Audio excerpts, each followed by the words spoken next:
ज्यादातर ये सारे मरीज गैस्ट्रोएंटरोलॉजिस्ट के पास चले जाते हैं, पेट रोग विशेषज्ञ के पास चले जाते हैं कि सर हमें उल्टी हो रही है, और इलाज चलता रहता है। और अगर किसी कारण से वो इधर ध्यान नहीं दिया, उन्होंने किडनी का बीमारी का अगर जांच नहीं कराया, तो बीमारी धीरे धीरे बढ़ती चली जाती है। इसके बाद आप देखेंगे कि सुबह उठेंगे, चेहरे पे थोड़ा सूजन रहेगा, फिर आप दिन में भी कभी अगर लेटेंगे, चेहरे पे सूजन आता रहेगा। आमतौर पे लोग आजकल किडनी की समस्याओं से काफी परेशान रहते हैं। उनको समझ नहीं आता कि कब उनको किडनी की समस्याएं हो गई हैं, और जब वो डॉक्टर के पास जाते हैं तब उन्हें पता चलता है कि उनकी किडनी में समस्याएं हो रही है। अभी हमारे साथ खास बातचीत करने के लिए डॉक्टर हेमंत कुमार है, और IGMS में और PMCH में हेड ऑफ द डिपार्टमेंट थे। आज हम इनसे बात करेंगे। तो सर, आजकल जनरली लोग किडनी की समस्याओं से काफी परेशान रहते हैं, तो सबसे पहले पता कैसे चलेगा कि आपको किडनी की प्रॉब्लम है? देखिए, ऐसा है कि किडनी की बीमारी जब 50% बढ़ जाती है शरीर में, किडनी जब 50% खराब हो जाते हैं, तभी इसके लक्षण उभरना शुरू होता है। और किडनी की बीमारी में जो कुछ ऐसे लक्षण हैं जिससे कि आपको पता ही नहीं चलेगा कि ये किडनी की बीमारी के कारण हो रहा है, उसमें जो सबसे कॉमन जो लक्षण है, वो लक्षण है कि आपको सुबह में उठने का मन नहीं करेगा, आपको आलस रहेगा, आपको कमजोरी बनी हुई रहेगी, आपके खाने पीने में जो एपेटाइट होना चाहिए, वो आपको भूख में बहुत कमी आने लगती है, और मितली सा बना रहेगा, नौजिया बना रहेगा, आपको भूख नहीं लगेगी, नौजिया रहेगा, कमजोरी रहेगी, आप सुबह उठ में आप लेथार्जी रहेगा, आलसपन रहेगा। इस तरह के सिम्टम आने शुरू होते हैं शुरुआती दौर में। इसके बाद आप देखेंगे कि सुबह उठेंगे, चेहरे पे थोड़ा सूजन रहेगा, फिर आप दिन में भी कभी अगर लेटेंगे, चेहरे पे सूजन आता रहेगा, और दिन भर आप काफी काम वाम करेंगे, आप देखेंगे कि आपके कार्य शक्ति में काफी गिरावट आता जा रहा है। फिर बाद के स्टेज में जाकर के पैर भी फूलने लगेगा, और जो शुरुआती लक्षण हैं उसकी तीव्रता बढ़ती चली जाएगी। तो ये सारे चीजें हैं जो कि आपको, ये जो उभरते लक्षण हैं, आपको शुरू में पकड़ना पड़ेगा कि हो सकता है कि इस मरीज में ये किडनी की बीमारी है। इसको बोलते हैं हाई लेवल ऑफ सस्पिशन। आप जब तक सस्पेक्ट नहीं करिएगा कि हाँ ये बीमारी हो सकती है, तब तक आपका किडनी का जांच नहीं होगा। ज्यादातर ये सारे मरीज गैस्ट्रोएंटरोलॉजिस्ट के पास चले जाते हैं, पेट रोग विशेषज्ञ के पास चले जाते हैं कि सर हमें उल्टी हो रही है, और इलाज चलता रहता है। और अगर किसी कारण से वो इधर ध्यान नहीं दिया, उन्होंने किडनी का बीमारी का अगर जांच नहीं कराया, तो बीमारी धीरे धीरे बढ़ती चली जाती है, और ये मरीज हम लोगों के पास विशेष करके बहुत एडवांस स्टेज में आते हैं। तो मैसेज इसमें इंपॉर्टेंट संदेश समाज में क्या है कि किसी मरीज में अगर ये शुरुआती लक्षण आए, तो आप किडनी के बीमारी का लक्षण मान करके उनके किडनी का सारा जांच उनका अवश्य कराएं। दूसरी बात क्या है कि कभी कभी आप रूटीन चेकअप में जाते हैं शरीर का, तो रूटीन चेकअप में यूरिन टेस्ट जरूर कराइए। आप देखेंगे सूक्ष्म जो प्रोटीन हम लोग कहते हैं, जो यूरिन में शुरुआती दौर में यूरिन में प्रोटीन भी आना शुरू हो जाता है, तो ये भी एक शुरुआती लक्षण ही माना जाता है किडनी के बीमारी का।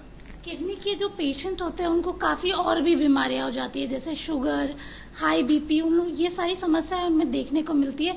तो किडनी की बीमारियों से और कौन कौन सी बीमारियां पेशेंट्स को हो सकती है? जो किडनी के जो रोगी होते हैं, उसमें अमूमन देखा गया है कि 80 से 85% लोगों को क्या हार्ट भी अफेक्टेड हो जाता है। ये बहुत इम्पॉर्टेंट आंकड़ा है। और कुछ मरीजों में ये भी देखा जाता है कि किडनी के विशेष बीमारियां होती हैं जिसको ADPKD बोलते हैं, उसमें मरीज न्यूरोलॉजी विभाग में भर्ती होते हैं, उनको ब्रेन हिमरेज हो जाता है, और ब्रेन हिमरेज होकर के वहां भर्ती होते हैं। जब सारी जांच कराई जाती है तो देखा जाता है कि हेरिडिटरी डिजीज, अनुवांशिक बीमारी जो है वो ADPKD की बीमारी है।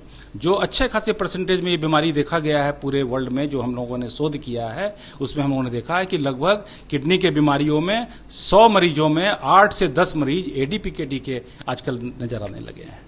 तो ये आंकड़ा बहुत इंपॉर्टेंट है।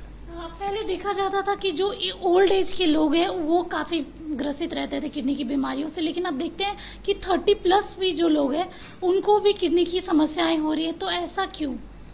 ऐसा है कि बहुत सारे ऐसे हेवी मेटल्स हैं पानी में मिले हुए या मिट्टी में, बहुत सारे ऐसे हेवी मेटल्स हैं जिसके कारण से यंगर एज ग्रुप में किडनी फेलियर हो रहे हैं, जिसका नाम रख दिया गया है CKDU, chronic kidney disease of unknown origin. तो बहुत सारी चीजें जैसे फर्टिलाइजर हो गए, हम लोग जो खाने में अडल्ट्रेशन कर रहे हैं, सरसों तेल में आर्गिमोन मैक्सिकाना का रस निकाल करके मिला देना, या फिर फूड में डिफरेंट कलर में, दाल में कलर मिला देना, सब्जियों में हरा रंग कर देना, ये सारे किडनी पे बहुत बुरा असर कर रहे हैं। और देखा जा रहा है कि जितने भी एडल्ट्रेटेड डाइट लेने वाले लोग हैं उनमें किडनी की बीमारी ज्यादा हो रही है। और यंगर एज ग्रुप में, जो कि अब हम लोग अपने स्टडी शोध में या ऑब्जर्वेशनल स्टडी में देख रहे हैं कि तंबाकू के प्रयोग से यंगर एज ग्रुप में 15 साल से 20 साल के लोगों में किडनी की बीमारी बहुत ज्यादा उभर रही है। हम लोगों के पास डेटा है, हम लोग देखते हैं कि 90% इस तरह के केसेस में उस तरह के मरीज तंबाकू का सेवन कर रहे हैं। तो इसको डायरेक्टली कोरिलेट किया जा सकता है कि इस तरह की बीमारी उभर रही है। आखिरी सवाल मेरा ये है कि लोगों को काफी बाद में समझ आता है कि उनको किडनी की बीमारियां या समस्याएं हैं, तो ऐसा इंस्टेंट क्या इलाज करें जिनकी वजह से उनको थोड़ा दर्द कम हो, पेन रिलीफ हो, या फिर मेडिसिन से थोड़ा बचा जाए? किडनी की बीमारी अगर किसी को हो गई है तो अमूमन देखा जाता है कि आजकल करीब 60 to 70% का कारण जो है वो डायबिटीज और ब्लड प्रेशर है। तो अगर किसी को किडनी की बीमारी हो गई है, अगर आप ब्लड प्रेशर पे कंट्रोल रखते हैं, डायबिटीज पे कंट्रोल रखते हैं, नमक के सेवन में भी जो है मात्रा को कम करते हैं, पानी के मात्रा अपने हिसाब से लेते हैं, अच्छे जीवन शैली में रहते हैं, और जो आपको एक अच्छा संतुलित भोजन प्रिस्क्राइब किया गया है किडनी रोग विशेषज्ञ से, इन सारे पर ध्यान देने पर डेफिनेटली जो किडनी के बीमारी का जो प्रोग्रेस होता है, जो उसकी प्रगति है, उस प्रगति को डेफिनेटली स्लो किया जा सकता है, धीमा किया जा सकता है। तो चलिए देखिए, आमतौर पर देखते हैं कि अभी जो हमारी यंग जनरेशन है वो भी किडनी की बीमारियों से काफी ग्रसित है। तो ऐसे में आप ये जो सिम्टम्स बताए हैं डॉक्टर साहब ने, उसको जांच करें और जल्दी से जल्दी डॉक्टर के पास कांटेक्ट करें कि आखिरकार आपको क्या कुछ बीमारियां हैं। लोग अक्सर घरेलू इलाज करते हैं और उनको समझ नहीं आता कि किडनी की बीमारियां बढ़ते जा रही है। तो ऐसे में आप जाएं, एक रूटीन चेकअप कराएं ताकि आपको समझ में आए, क्योंकि अक्सर 50% किडनी डैमेज होने के बाद ही पेशेंट्स को ये समझ आता है कि उनकी किडनी में खराबी है या फिर समस्या है। इसके पहले ही अगर आप डॉक्टर के पास जाते हैं तो आपकी समस्याएं दूर हो सकती है और इलाज भी बेहतर हो सकता है। इस तरह की तमाम जानकारियों के लिए आप कशिश न्यूज देखते रहिए। मैं स्नेहा गुप्ता आपसे लेती हूँ। धन्यवाद।